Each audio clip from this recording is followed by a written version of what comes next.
The hegemony ships appeared without warning, materializing above Earth's atmosphere like obsidian shards against the blue sky.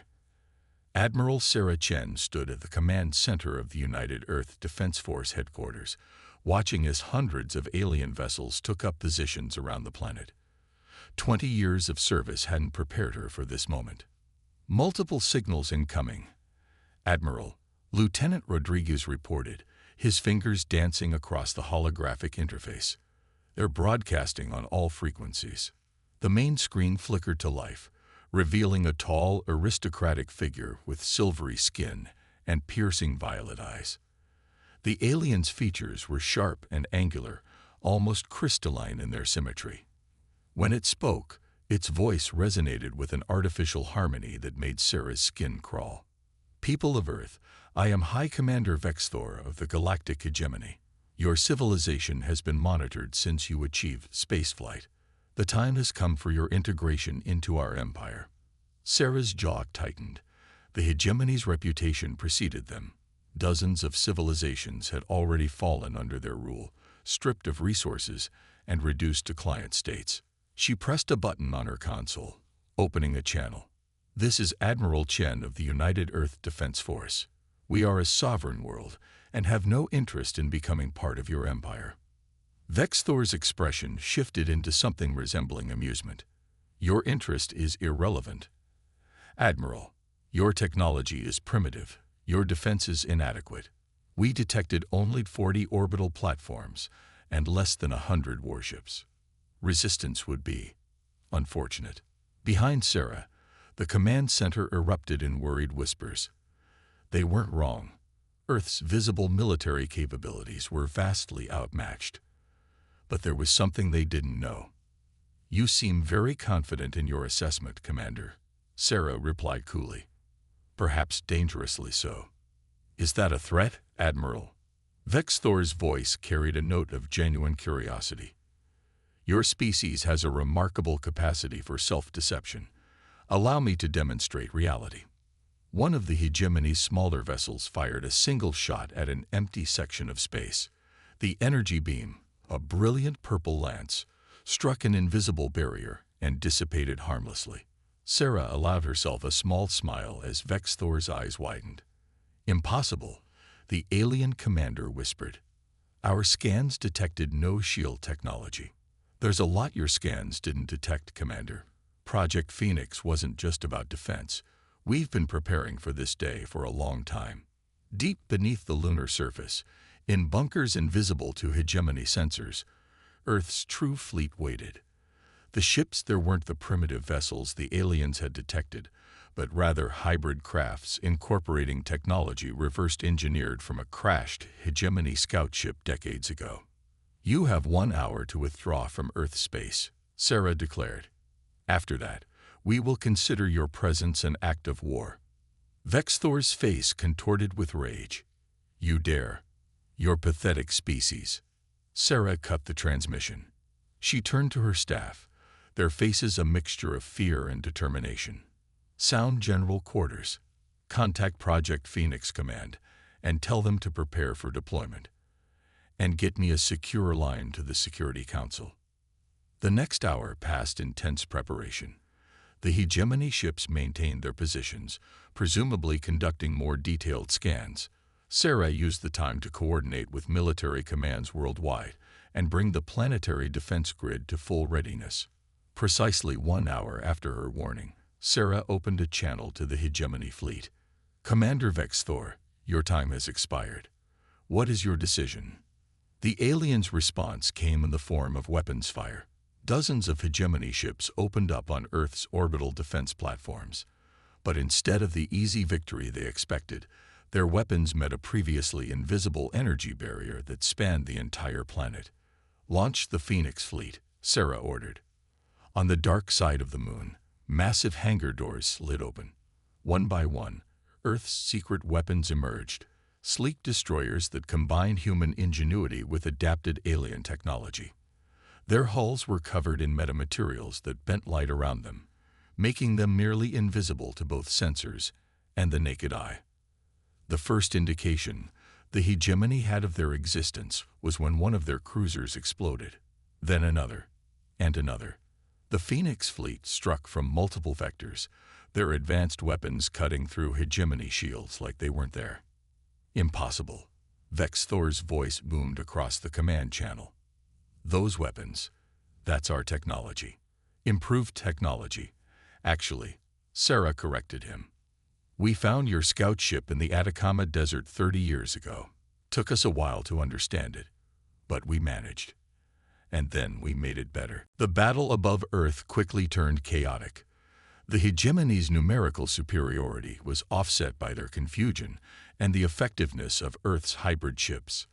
The Phoenix fleet's targeting computers had been specifically programmed to exploit weaknesses in hegemony shield configurations, weaknesses they knew about because they'd studied the technology for decades. Admiral, Rodriguez called out, "They're withdrawing." Multiple ships jumping to FTL. Sarah watched as the mighty hegemony fleet scattered, leaving behind their damaged and destroyed vessels. But she felt no triumph. This was just the beginning. Send to all commands, she ordered. Phase 1 successful. Begin Phase 2 preparations immediately. As the adrenaline of battle faded, Sarah stared at the tactical display showing the retreating hegemony ships. They had won this first encounter, but she harbored no illusions about what would come next. The hegemony wouldn't take this humiliation lightly. They would return with a larger fleet, better prepared. But Earth would be ready. Project Phoenix wasn't just about defense. It was about ensuring humanity's place among the stars. The hegemony had made a critical mistake. They had assumed Earth was primitive because they couldn't detect their advanced technology. That assumption had cost them today, and it would cost them again. Sarah opened a channel to the Phoenix fleet. Well done, everyone. But stay alert. This was just the first round. The real war starts now. As she watched Earth's defenders take up defensive positions around the planet, Sarah couldn't help but smile. The hegemony had laughed at Earth's apparent weakness, but they weren't laughing anymore. Humanity had learned long ago that appearing weak when you were strong was an advantage. Now they would learn just how strong humanity could be. 2 weeks after Earth's first victory against the hegemony, Captain Maya Patel stood on the bridge of the EDS Hyperion, the most advanced vessel in the Phoenix fleet. Through the reinforced viewport, she watched as maintenance drones swarmed around her ship, implementing the latest upgrades based on combat data from their first engagement. Engineering reports the new shield harmonics are integrated, her XO, Commander David Foster, reported.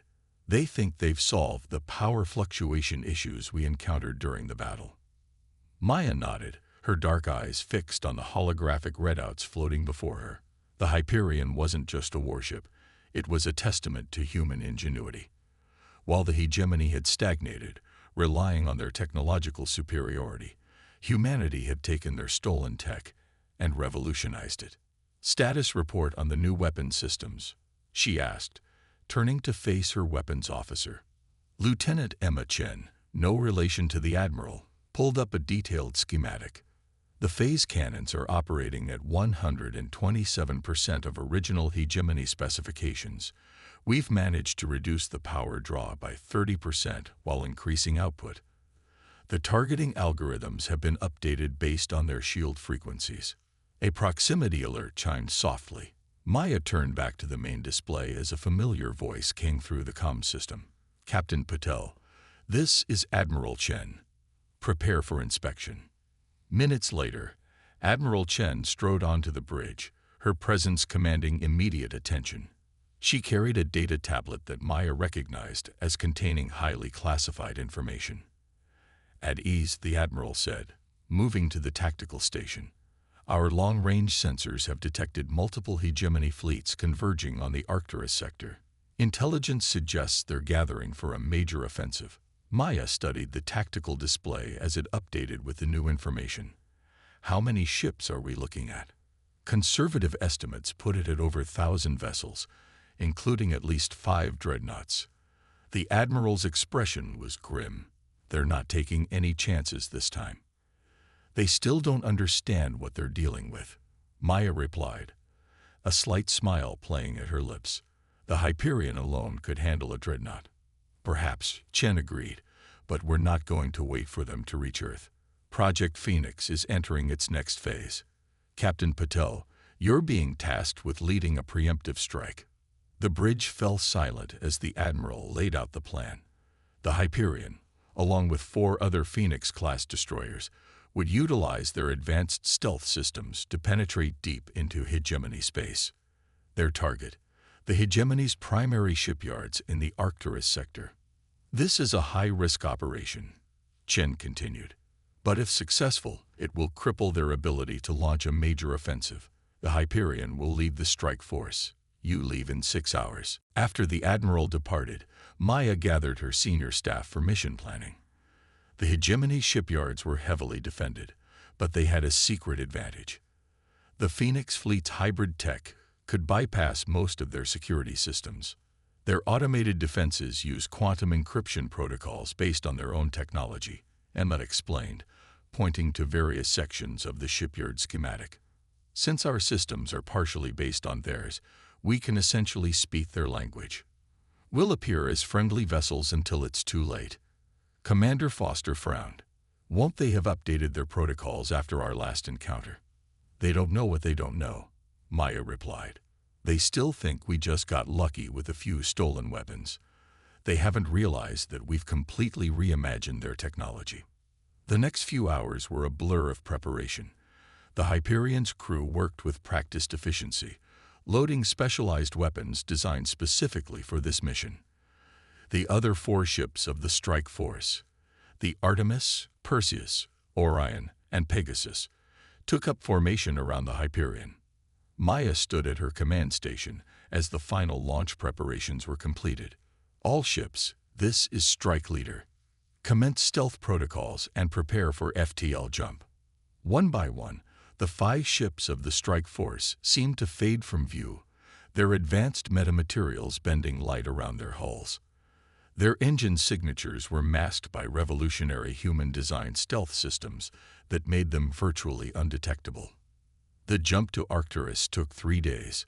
They emerged from FTL on the outer edges of the system, their sensors immediately beginning passive scans of the sector. The shipyards were massive, sprawling structures that stretched for thousands of kilometers, surrounded by defense platforms and patrol vessels. Multiple hegemony signatures detected, Emma reported, counting at least 200 ships in dock, another 50 on patrol. Defense grid is active, but they don't see us.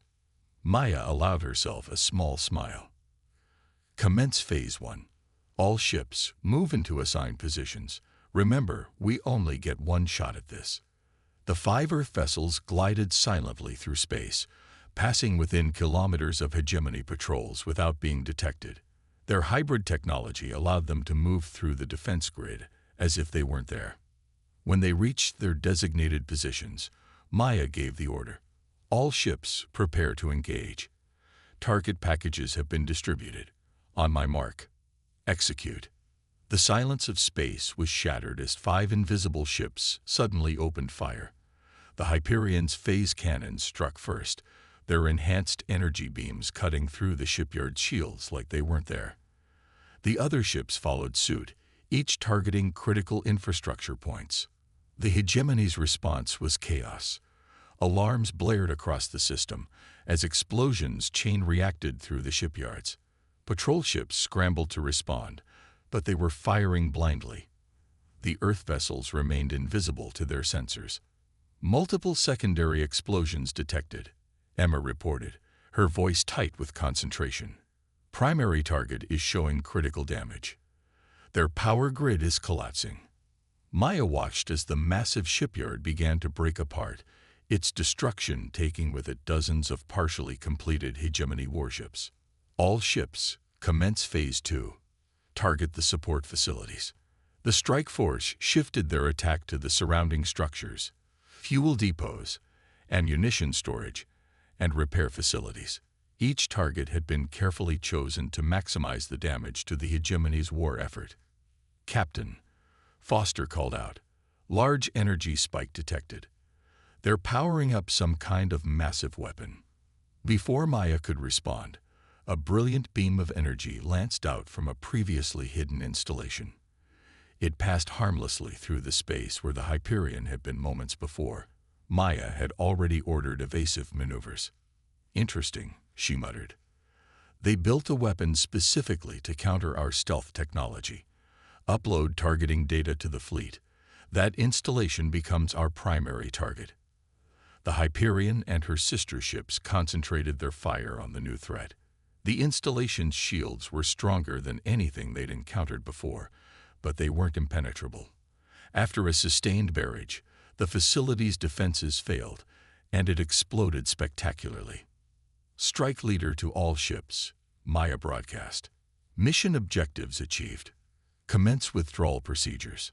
As they retreated from the system, Maya watched the destruction they'd left behind.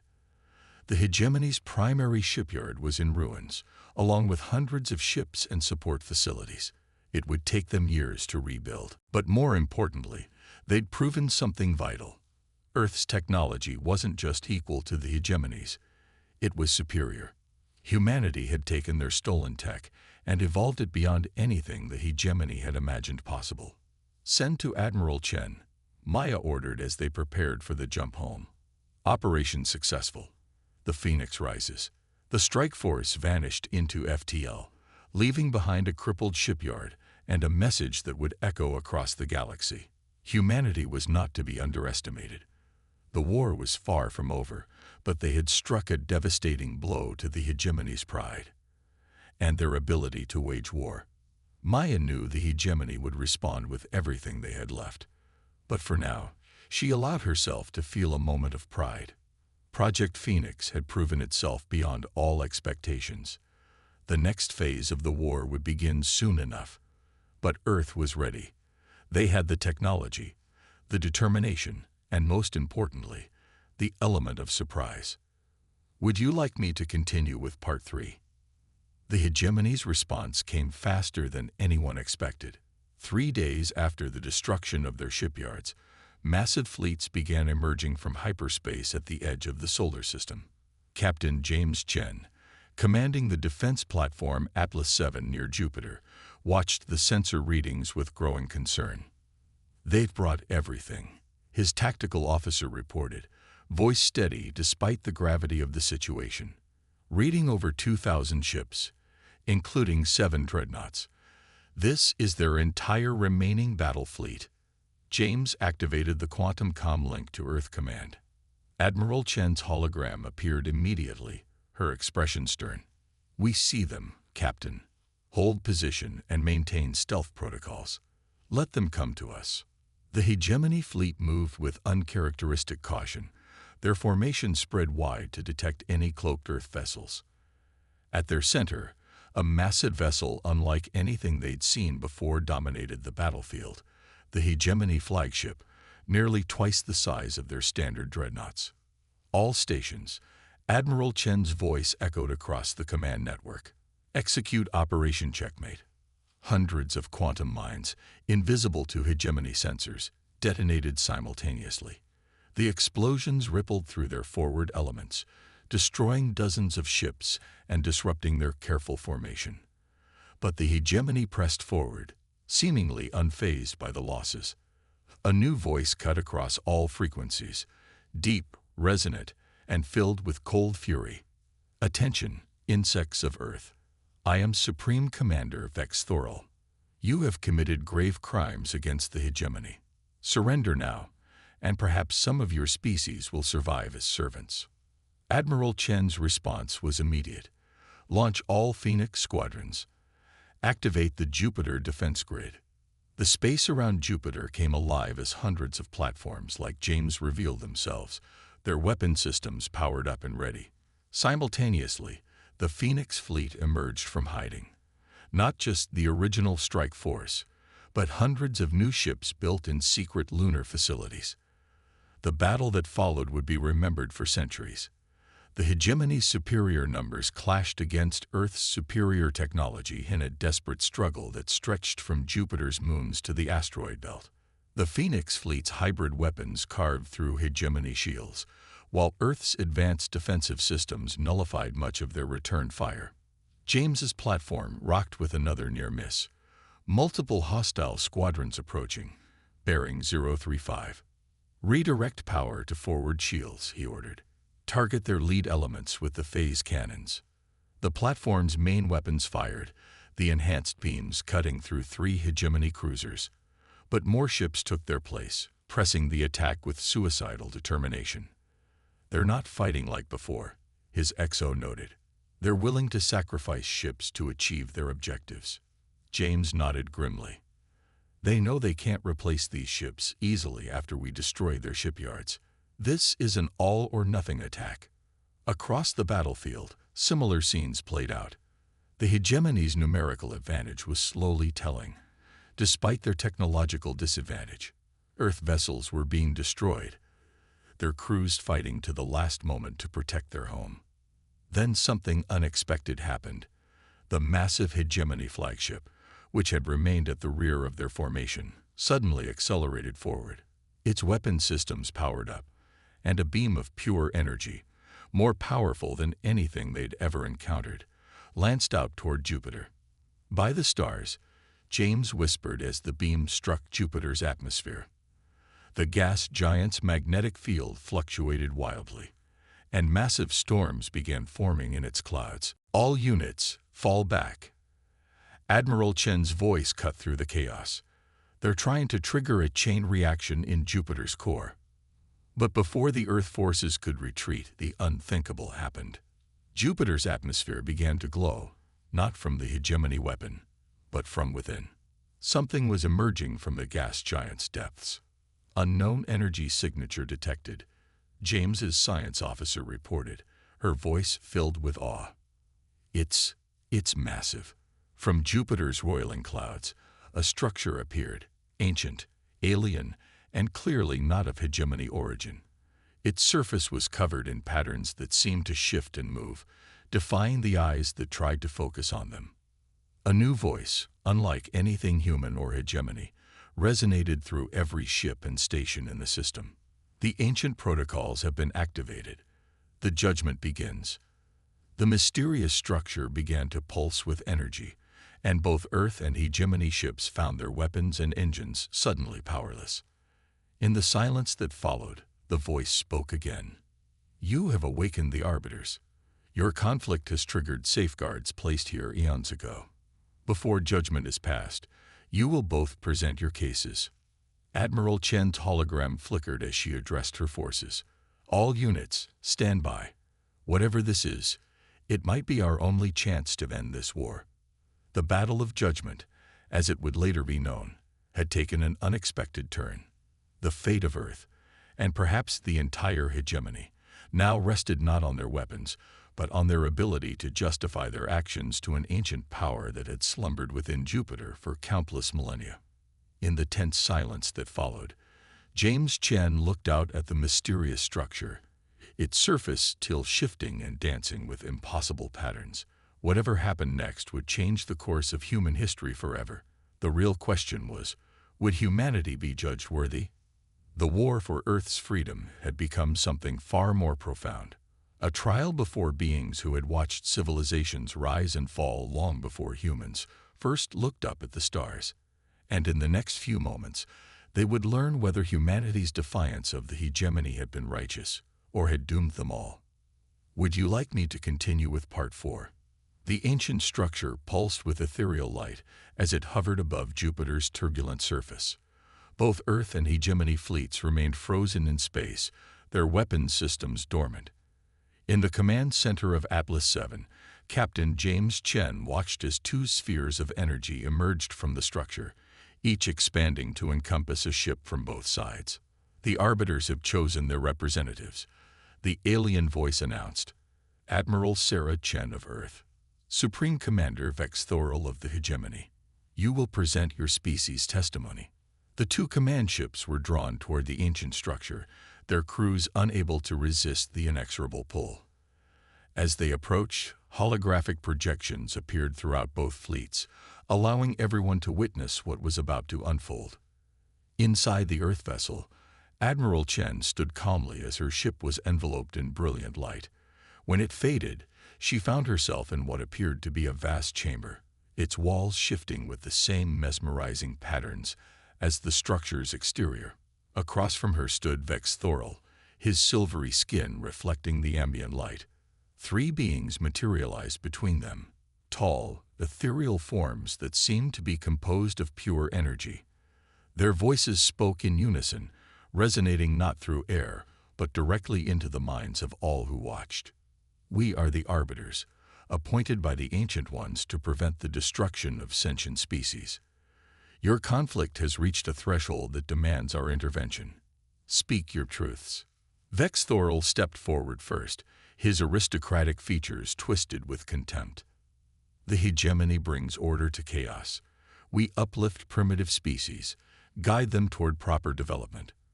Earth rejected our benevolent authority and stole our sacred technology. Sacred? Admiral Chen's voice was sharp. You use your technology to dominate and exploit. We found your crashed ship and did what any species would do. We learned from it. We improved it. We made it our own. The Arbiter's forms pulsed with interest. Show us, they commanded. Images began to form in the air around them. Earth's first contact with the crashed ship, the years of careful study, the breakthroughs and innovations. Alongside these, other images appeared. Worlds stripped of resources by the hegemony, species reduced to servitude, civilizations erased. You claim to uplift, Chen continued, but you really enslave.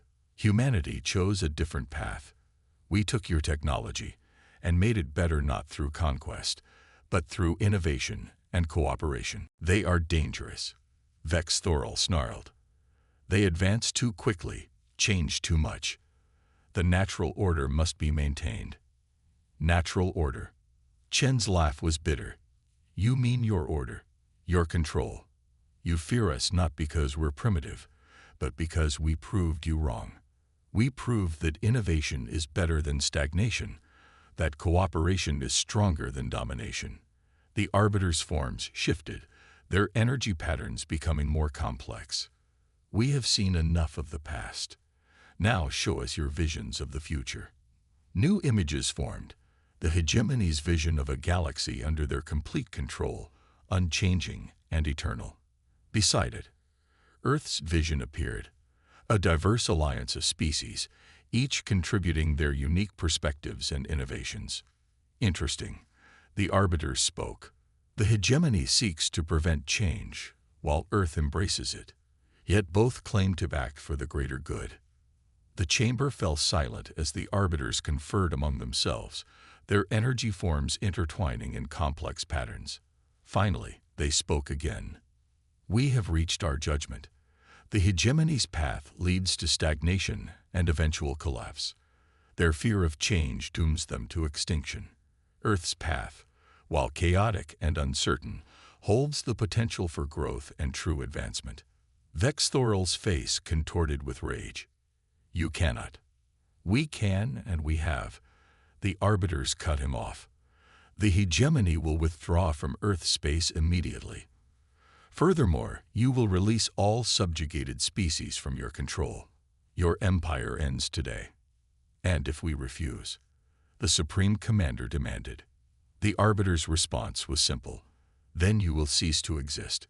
We did not sleep within this gas giant for eons to allow one species to strangle the galaxy's potential. Admiral Chen stepped forward. And Earth, what are your requirements for us? You have shown wisdom in how you used your discovered knowledge. Continue on your path, but remember this moment. Power without wisdom leads to destruction. You will be watched, as all species are watched. The chamber began to fade, and both leaders found themselves back on their respective ships. Throughout both fleets, crews watched as the ancient structure began to pulse with blinding light. The judgment is passed. The Arbiter's voice echoed one final time. Let it be known that on this day, the balance of power shifted not through force of arms, but through the strength of vision. Choose your future paths wisely. The structure began to sink back into Jupiter's clouds, leaving behind a profound silence. On Atlas 7, Captain James Chen watched as the hegemony fleet began to withdraw, their mighty armada retreating not in battle, but under the weight of cosmic judgment. Admiral Chen's voice came through the comm system, tired but determined. All Earth forces, stand down. The war is over, but our real work is just beginning. As the gas giant's storms slowly calmed, humanity faced a new dawn. They had not just survived their first interstellar war. They had been judged worthy by beings who had watched civilizations rise and fall for millions of years. The question now was, what would they do with this responsibility? Would you like me to continue with the final part? 1 year after the Battle of Judgment, Earth had changed in ways few could have imagined. The planet had become a beacon for species previously subjugated by the hegemony, all seeking to learn from the civilization that had not only survived their oppressors, but earned the approval of the mysterious arbiters. Admiral Sarah Chen stood in the newly constructed Galactic Assembly on Luna, watching representatives from 24 alien species discuss technology sharing agreements. The massive chamber, built partially underground, featured a transparent dome that offered a spectacular view of Earth rising over the lunar horizon. The Centaurians have approved the Joint Research Initiative, Captain Maya Patel reported, approaching with a data tablet. The hero of the Phoenix fleet had been promoted to oversee Earth's new technological exchange program. Their biotech capabilities could revolutionize our medical science, and will help them improve their propulsion systems in return. Sarah nodded. This is how it should have been from the start, species helping each other advance. The fall of the hegemony had created a power vacuum in the galaxy, but Earth had refused to simply step into their role. Instead, they had proposed something unprecedented, a cooperative alliance where each species contributed their strengths and helped others overcome their weaknesses.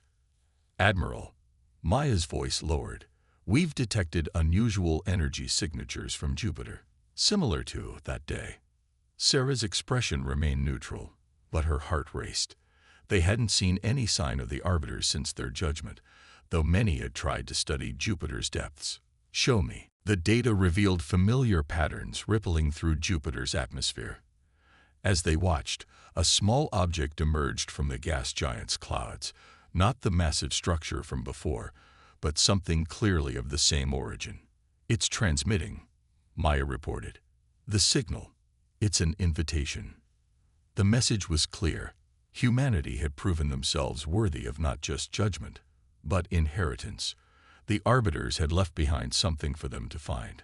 Perhaps knowledge, perhaps technology, or perhaps something they couldn't yet imagine. Send word to the assembly, Sarah ordered. Whatever we find there, it belongs to all of us now. That's the difference between us and the hegemony. We move forward together. As she looked out at Earth shining in the black sky, Sarah thought about how far they'd come. The species that had been dismissed as primitive had become a guiding light for galactic civilization. Not through conquest or domination, but through innovation, cooperation, and an unwavering belief in the potential of all sentient beings. The hegemony had laughed at Earth's fleet, never understanding that true strength came not from superior weapons, but from the courage to forge a different path. Humanity had not just survived their trial by fire. They had emerged as something greater than anyone, perhaps even themselves, had imagined possible. As ships from a dozen worlds prepared to journey to Jupiter together, Sarah smiled. The stars had once seemed like a barrier, then a battlefield. Now, at last, they were becoming a bridge. The end. Epilogue. In the decades that followed, the alliance that began on Earth spread across the galaxy. The knowledge left behind by the arbiters helped unlock mysteries of space and time that had puzzled civilizations for millennia. But more importantly, it taught them about themselves, about the infinite potential that exists when species work together instead of against each other. The hegemony's remnants eventually reformed into something new, humbled by their judgment, but ultimately made stronger by it. They joined the galactic community not as conquerors, but as equals, their ancient knowledge finally used to uplift rather than subjugate. And Earth, The planet that had once seemed like an insignificant speck at the edge of space became known across the galaxy not for its military might or technological prowess, but for something far more valuable: its vision of what civilization could be. The Arbiters were never seen again, but their impact remained. Every time a new species reached for the stars, they found not an empire waiting to conquer them, but an alliance ready to welcome them. The legacy of humanity's defiance lived on not in weapons or wars, but in the simple truth they had proven. The greatest power in the universe isn't the ability to destroy or dominate.